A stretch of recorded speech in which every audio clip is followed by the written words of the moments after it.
ஆண்டவராய் இயேசு கிறிஸ்துவின் நாமத்திற்கு மகிமை உண்டாவதாக. இந்த உலகத்துல பல போராட்டங்கள் இருந்தும் சிலர் கரெக்டா தன்னுடைய இலக்கை அடைந்துறாங்க. அது எப்படின்னு என்னைக்காவது நினைச்சு நீங்க என்னால செய்ய முடியல அப்படின்னு வருத்தப்பட்டிருக்கீங்களா? இந்த காரியத்தை குறித்து தான் இயேசு மூலமா பகிர்ந்து கொள்ள போகிறேன்.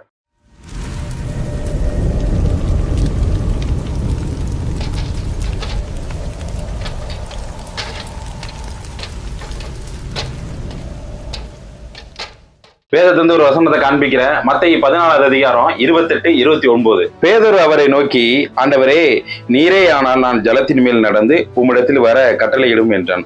அதற்கு அவர் வா என்றார். அப்பொழுது பேதுரு படவை விட்டு இறங்கி இயேசுவிடத்தில் போக ஜலத்தின் மேல் நடந்தான். ஆண்டவராய் இயேசு கிறிஸ்து சீசர்களை அக்கறைக்கு போகும்படி கிளப்பி விடுறாரு. இப்ப சீசர்களும் நடுக்கடலுக்கு போகும்போது காற்று பலமா வீசுறதுனால அலைகளும் கொந்தளிக்கிறது. படகு அதனால அங்கிட்டு இங்கிட்டுமா அலை மோதுது. இது சீசர்களுக்கு புதிதான காரியம் ஒண்ணுல, பழகின ஒன்றுதான். ஏன்னா அவர்கள் மீன் பிடிப்பவர்கள் தானே.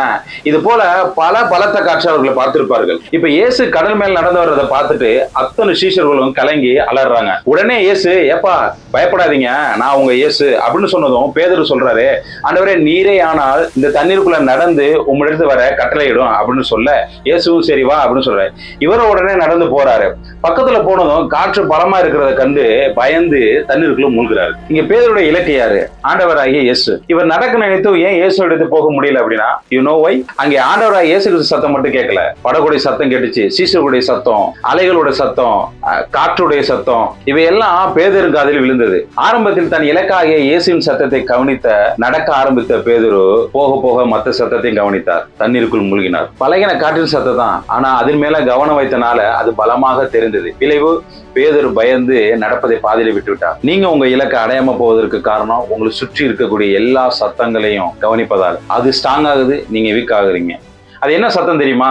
உன்னால முடியாது, உன் தகுதிக்கு அவ்வளவுதான், அதுக்கு நிறைய படிச்சிருக்கணும்பா, நீ இப்படி பண்ணினா தப்பாகிடும், உன்கிட்ட காசு இல்ல, திறமை இருக்கா, அறிவு இருக்கா, நீ குட்டையா இருக்க, நீ கருப்பா இருக்க, நீ குண்டா இருக்க, அவனுக்கு இங்கிலீஷே வராது. இப்படி பல சத்தங்கள். நான் சொல்லாதது நிறைய இருக்கு, அது உங்களுக்கே தெரியும். நீங்க உங்க இலக்கை மட்டும் பாருங்க, உங்க மேல போட வழக்க விட்டுருங்க. நீங்க அடைய வேண்டிய இலக்கை கவனித்து நடந்தீங்க அப்படின்னா நீங்க ஸ்ட்ராங் ஆகுங்க, மத்தது வீக் ஆகும். இலக்க கவனித்து அடைஞ்சிட்டீங்கன்னா உங்க வாயில ஒரு பாட்டு வரும். என் சத்துருக்களுக்கு முன்பாக நீர் எனக்கு ஒரு பந்தி ஆயத்தப்படுத்தி என் தலையை எண்ணெயால் அபிஷேகம் பண்ணிடு. கர்த்தர் உங்களை ஆசீர்வதிப்பாராக. இந்த வார்த்தை உங்களோட பேசுறதுக்கு நம்புறேன். இந்த வார்த்தை உங்களுக்கு பிரயோஜனமா இருந்துச்சு அப்படின்னா மற்றவருக்கு ஷேர் பண்ணுங்க. நீங்க ஷேர் பண்றது மூலமா அநேகர் இயேசு வழியில் பிரயாணம் பண்ணட்டும். May God the Father, the Lord Jesus and the Holy Spirit protect and bless you. Amen.